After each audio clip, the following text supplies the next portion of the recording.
Emperor Aurangzeb banned the playing of a musical instrument called pungi in the royal residence, for it had a shrill, unpleasant sound. Pungi became the generic name for reeded noisemakers. Few had thought it would be one day be revived. A barber of a family of professional musicians who had access to the royal palace decided to improve the tonal quality of the pungi. He chooses a pipe with a natural hollow stem that was longer and broader than the pungi and made 7 holes on the body of the pipe. When he played on it, closing and opening some of these holes, soft and melodious sounds were produced. He played the instrument before royalty and everyone was impressed. The instrument, so different from the pungi, had to be given a new name. As the story goes, since it was first played in the Shah's chambers and was played by a Nai, the barber, the instrument was named the Shehnai.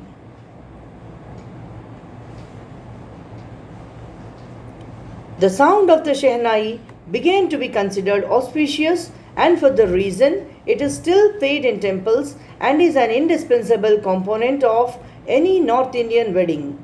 In the past, the Shehnai was part of the Naubat or traditional ensemble of 9 instruments found at royal courts. Till recently, it was used only in temples and weddings. The credit for bringing this instrument onto the classical stage goes to Ustad Bissmillah Khan. As a 5-year-old, Bissmillah Khan played gilli danda near a pond in the ancient estate of Dumron in Bihar. He would regularly go to the nearby Biharji temple to sing the Bhojpuri Chaitya, at the end of which he would earn a big laddu weighing 1.25 kgs, a prize given by the local Maharaja. This happened 80 years ago, and the little boy has travelled far to earn the highest civilian award in India, the Bharat Ratna.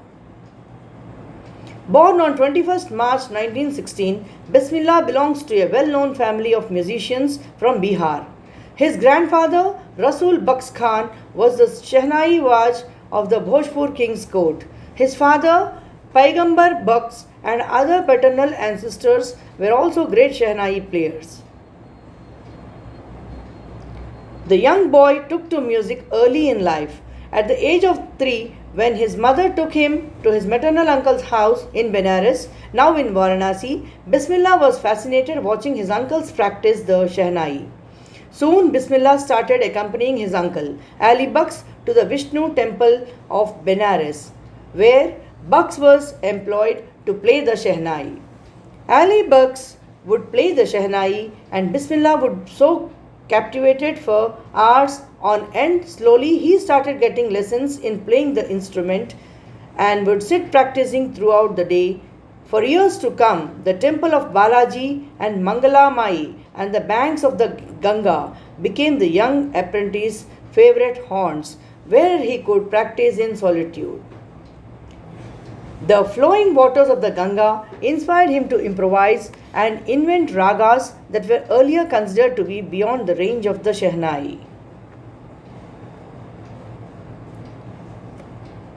At the age of 14, Bissmillah accompanied his uncle to Allahabad Music Conference. At the end of his recital, Ustad Fayaz Khan patted the young boy's back and said, "Work hard and you shall make it." With the opening of the All India Radio in Lucknow in 1938 came Bismillah's big break.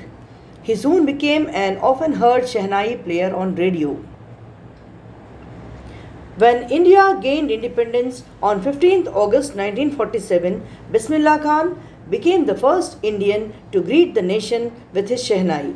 He poured his heart out into Rag Kafi from the Red Fort to an audience which included Mahatma Gandhi and Pandit Jawaharlal Nehru, who later gave his famous Tourist with Destiny speech.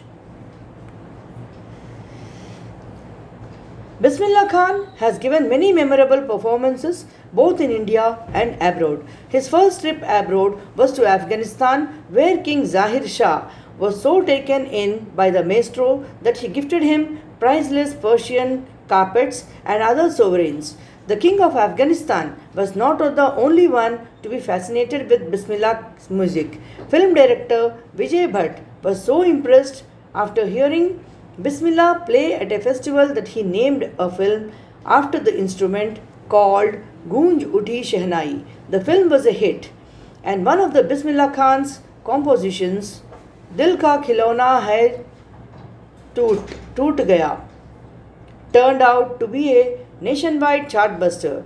Despite this huge success in the celluloid world, Bismillah Khan's ventures in film music were limited to two: Vijay Bhatt's Goonjuti Shehnai and Vikram Srinivas' Kannada venture Sannadi Appanna.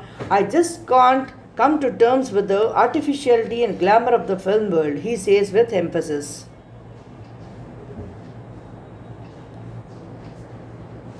Awards and recognition came thick and fast. Bismillah Khan became the first Indian to be invited to perform at the prestigious Lincoln Center Hall in the United States of America. He also took part in the World Exposition in Montreal, in the Cannes Art Festival, and in the Osaka Trade Fair. So well known did he become internationally that an auditorium in Tehran was named after him, Teher Mosiki Ustad Bismillah Khan. National awards like the Padma Shri, the Padma Bhushan, and the Padma Vibhushan were conferred on him.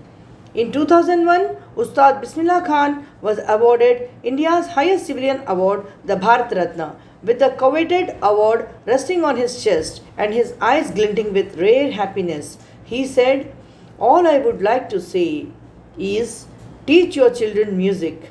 That is Hindustan's richest tradition. Even the West is now coming to learn our music." And let us get inspired by the real stories of these two personalities who worked with determination and hard work and achieved success in our lives too.